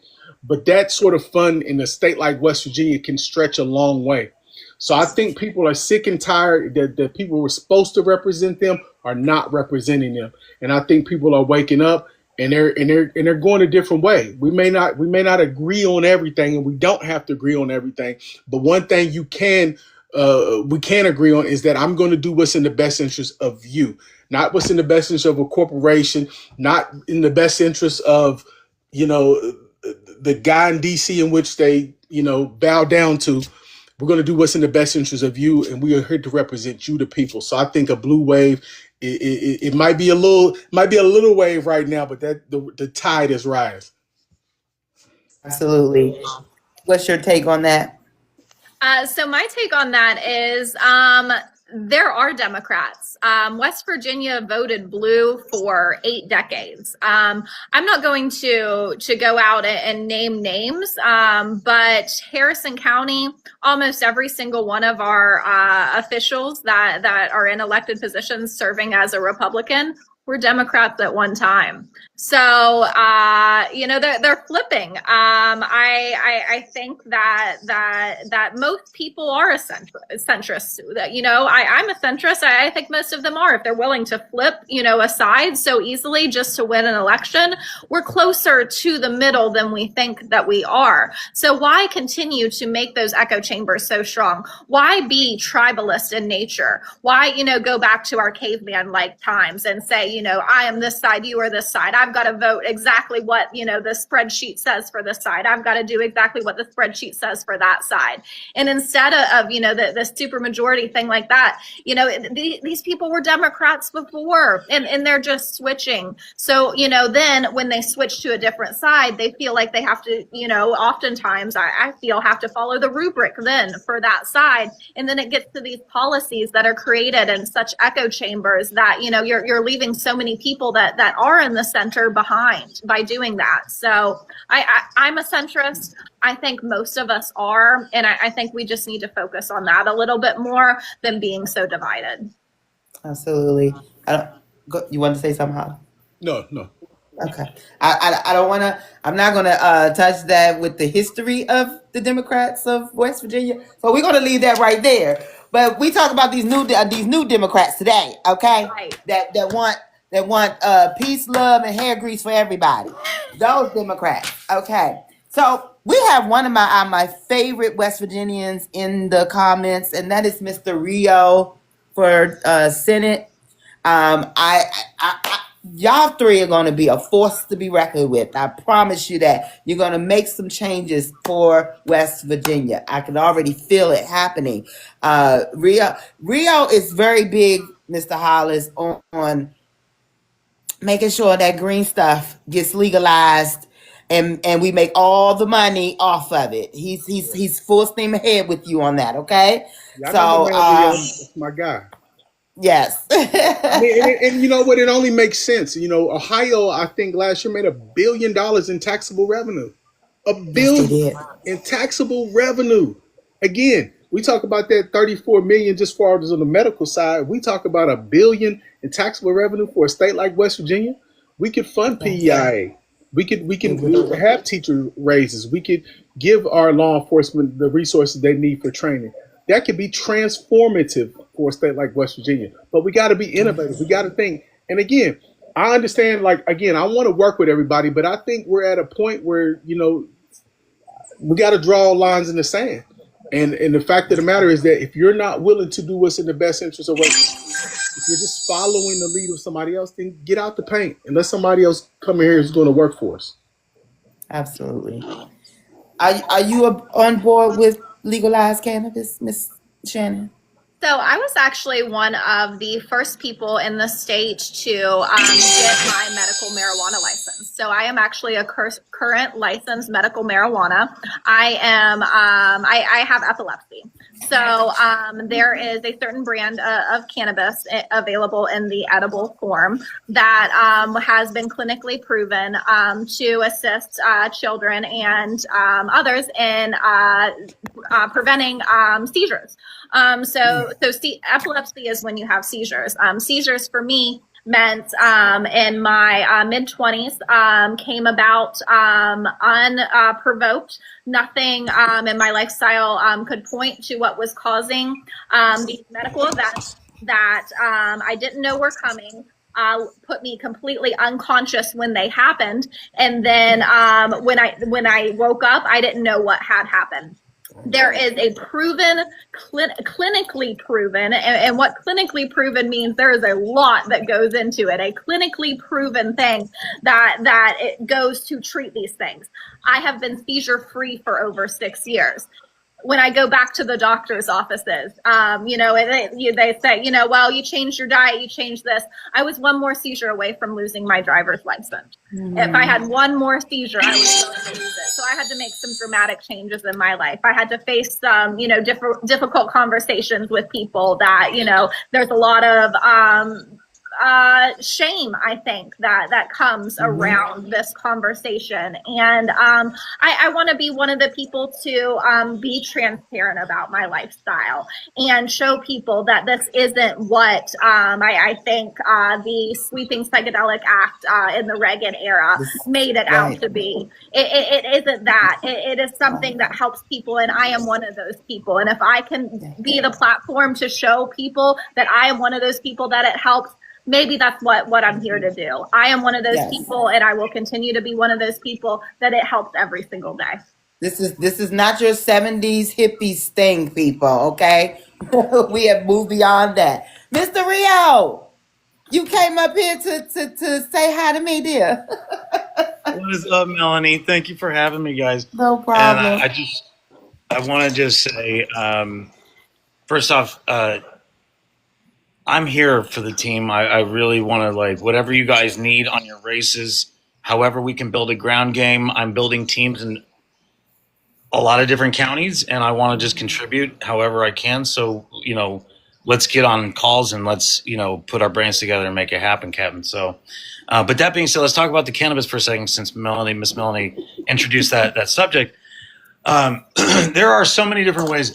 Obviously, the story I want to lead with is the 34 million, Hollis, that's sitting in that account at Element Federal, and how obstructive the GOP has been in terms of not just the policy and how, it was a miracle that we kind of got halfway to this objective of full decriminalization, a miracle, but then for them to pocket 34 mil and let it sit there, and God knows what they do with it if they move it around for whatever reason. In the background, we don't really know, but it is just sitting there. And so I'm just so disgusted by that, because proportionately, if that was what we got from medical, then imagine what we could do with full decriminalization and no obstructionism, and complete, then we can do social services. We can start to think big. We can actually start to, New Mexico just instituted universal child care based off of the profits that they got from this.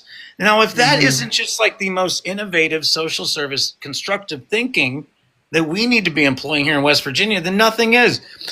And it's exactly like Mom Donnie. If we're not willing to claim what we know our people need, then we don't deserve, I think, to be running. And so essentially, we know that they need something like free universal health care. We know that they need a streamlining of social service funding that comes from in-state tax revenue that they're currently doesn't have the infrastructure of. This will take a full sweeping movement for us to achieve, and I believe it's 100% possible. This is the time that we demand what we know we deserve. We want freedom. We want to be wild and wonderful, and that's that. And no more going to Ohio and sending our millions to Ohio and to D.C. and all this other stuff. It's no, keep sending your money here. Keep sending your money here. That's fine. That's fine. You can keep sending your money here. But we have money in state. And if I may build on that thought, sister, one last thought. Okay, go ahead. Money in state. I'm going to do a nice big full circle here. The National Guard is a spending force of nature economically in any state, in any city it's positioned in, because it is hundreds of people with money burning holes in their pockets, and they are putting the moral issues aside of Sarah Beckstrom, which there are many, and we should probably discuss if they haven't already. I apologize if I missed that part. We need our National Guard home now, and moral issues aside, economically, the force of nature that's being contributed to the DC economy versus our own it's negative. It's a net negative for West Virginia. So I just want our Guard home, and I feel like this is a huge turning point in the policy and in the public position on this, and how I've seen even Republicans say that they want them to come out. I've seen all levels of reaction to this since it happened, and I don't mean to throw a curveball for going cannabis to Sarah Beckstrom, but the money in state with the National Guard and the cannabis, this is all connected. Yeah, and I was gonna, when I heard about the two National Guards. I live here in the Washington D.C. area, and when I heard about it happening, and then I heard that it was two people from West Virginia, my connection now with one of our OVC members being a resident of West Virginia. I haven't met Rio. I felt a little like, oh no, like I believe they were the first ones to go out, come here, and it was just like, dang, why this shouldn't even have happened. They supposed to serve in their state, and yet they're all the way here, away from their family and everything, and this happens to them. So shout out to definitely send our condolences to the Beckstorm family, and also send our prayers to the Wolf family and West Virginia House Democrat. The caucus, we've been urging a joint oversight hearing on the National Guard deployment to Washington, D.C. So that's something that was released today that we've done. But more than anything, in addition to that, we want to definitely send our prayers to those families, just trying to serve. And they were both so young, and it was just a tragedy. Absolutely. Absolutely. Well, Mr. Rio, you came late, okay? We about to wrap this thing up. So I'm going to go ahead and give Miss Shannon first take at, someone asked earlier, were you running opposed? And somebody, I think, clarified that you had no opponent in the primary, but you would probably have to face the incumbent in November. Is that correct? Correct. So my opponent in the primary dropped out about a month or two ago. So I am officially unopposed in the primary. That shows me major strength. It is growing with my campaign. The filing deadline still has not passed, so someone could still jump up in there and challenge me in the primary. I'm ready to meet that challenge. I'm ready to face the challenge. I don't. I don't back down, and I'm ready to, step up if anyone else wants to jump in. But as of now, I am unopposed in the primary. In the general, I will likely face the incumbent Mickey Petito. Mickey Petito currently serves in the legislature. It comes from a similar profession, but I am 48 years younger than her. So I've got a lot more fight in me. I've got a lot more energy. I am an energetic leader, just ready to face things head on. My first time that I did this, I jumped in. Someone dropped out last session in 2024, a month before the general, and I came the closest in the state of West Virginia to flipping the seat. I was only in it 1 month. This time I've got the full 2 years. I'm giving it everything that I've got, and it's showing up now that I'm unopposed. So I just need to make it to the general. So that's what all of my focus is on now. Just focusing on raising money. I've got I did it backwards, but I've got ShannonWelsh.com up behind me. So that is my website, and Welsh is WELSH, where the people, not the grape juice, is the little euphemism I like to remind people, WELSH. And you can go to that website to contribute to my campaign. One of the things I didn't realize as a young person getting into this is how critical fundraising is to this type of thing. thing. I was very naive initially and said, I'm going to do this all on my own. I don't need the money. And then I realized all the people that you have to pay to help you do this because you are one person and don't have a million hours every day. So it is critically important to my campaign. So I encourage everyone to go check out ShannonWelsh.com. Follow me on social media. I put my cell phone number anywhere and everywhere. That phone number is 304-476-0843. Call or text me anytime. I want to be that representative that is there for you guys. I do get a lot of incoming calls and trying texts. to pick her up, guys. Okay. So I try to get back to all my constituents, those people that are reaching out to me for the real matters, for the things that do need my attention as a leader, as a representative. Those are the people that I want to be involved with. So please visit ShannonWelsh.com. That's going to be where you get all the info about me and everything that I'm doing. Links to my social media are on there as well. But yes, I am unopposed in the primary and fighting for that general in November. Thank you. Thank you so much for that. Mr. Hollis, Yes. if reelected, what is the first concrete step you will take to show the people of Charleston and Kanawha County that you are committed to delivering real results, transparency, and people first leadership? Well, I'm going to keep doing what I've been doing. I think anybody that, observed, whether it's my social media or you actually had the chance to come to the Capitol, and I would encourage everybody, if you're from West Virginia listening in, make sure during our 60-day session, you come down to the Capitol, you get to know your representatives that specific in your district, in your area, and just representatives in general. So my goal is just to keep fighting, whether that's fighting for equitable criminal justice issues, whether that's fighting for healthcare, economic development. I plan to introduce a whole slew of legislation. And I think this time, again, one of the issues that we had last year is that we introduced hundreds of bills and none of them got taken up. They didn't even get to committee. So one of the things that I plan to do at the very least is like anything that I introduce, I'm going to explain it on social media. So you just know exactly what I'm doing and you know exactly the ideas that I had. And hopefully we can get some stuff, at the very least, get it in committee, so we can at least have a chance to argue it. We're going to just keep fighting bad bills. That's one of the things we did very effectively last year. We got several bad bills killed. So we're going to continue to do that. We're just going to keep, strategizing. We're going to keep people first, and we're going to keep not only just fighting for your rights, but actually trying to introduce things to help you help West Virginians live better. So that's what I plan. How can people support you?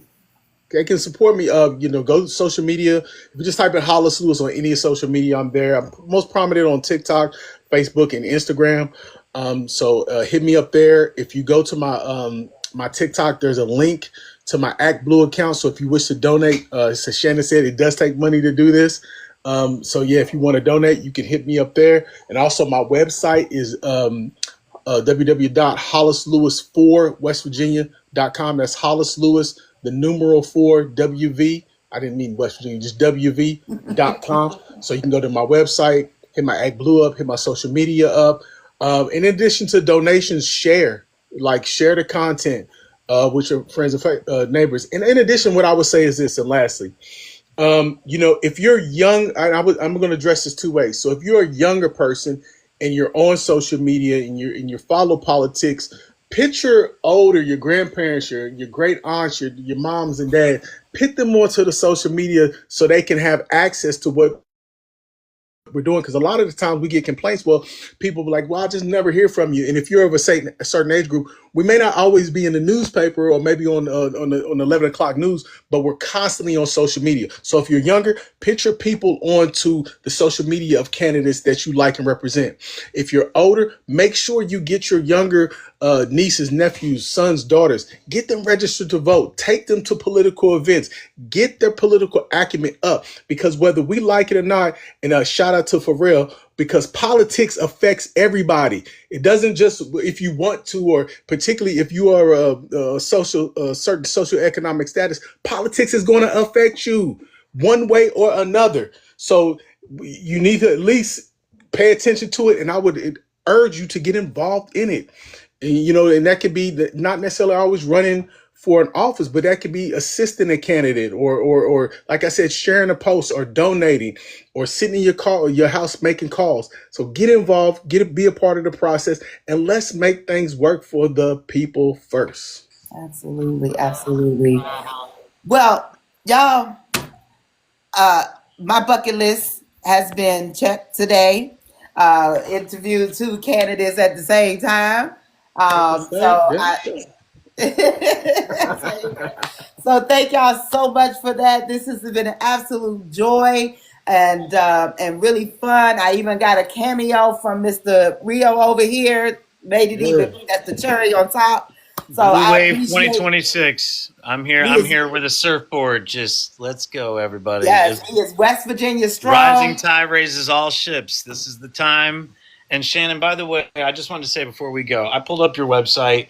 I'm like blown away that I hadn't heard about your work already, but there's zero question that I am 100% going to get everyone on my team that's in that area to help you. Because I know we've got Clarksburg people. That's number one. Number two, since Hollis is the person I'll be voting for, Hollis, you have my vote, undeniably. I am 100% behind you and endorsing you. And you have absolutely been a rock of Gibraltar for this community, if you ask me. I feel very blessed to have been able to connect with you and bond with you. Because obviously politics is, slippery slopes. It's not all, rainbows and sunshine. So, when you find someone that you can still connect with and still bond with and still grow with and still, I cherish every single person I work with. I really do. And I look forward to working with you, Shannon. If you need anything, please do not hesitate. Hollis, same to you. And so, let's Mr. Rio, let's build some surfboards. Let's ride that. Let's ride this. Mr. Rio, last night, I believe yesterday, if not yesterday, the day before yesterday, we also featured a young woman named Britt. I do know Britt. And so we've been doing this this roundtable thing on Sundays, guys. Okay, Rio has joined one, but I'm inviting you two to join one also. But I'm having a little West Virginia roundtable feeling going on here. If we could just talk about what is happening in West Virginia, what we could do, how we can turn that state blue. That is going to be absolutely awesome. So this Sunday we have we do have a roundtable happening at 3:00. So you should be receiving some information about that. And if you would like to come back and join us for that roundtable, we would absolutely love to have you. We also want to encourage you all to come back tomorrow. Tomorrow we are featuring another candidate, and his name is George. And hold on, let me get George on the camera here. Hold on. I'm going to shrink you here. It's such a cool thing to be organically a part of this community as it's coming up and being constructed, and the amount of work and time and effort that all of you put in to the professionalism, the communication, the construction, phenomenal. There's no question you're going to help rally so many Democrats and progressives for the next 5-6 months, and then all the way to unbelievable work. And I'm so happy that somebody on our team, Misty, connected me to this, and it's just been like a real blessing. And I'm really impressed with what you guys are doing. Yes, thank you so much. So again, this is who we are featuring tomorrow here, Mr. George Sliveka.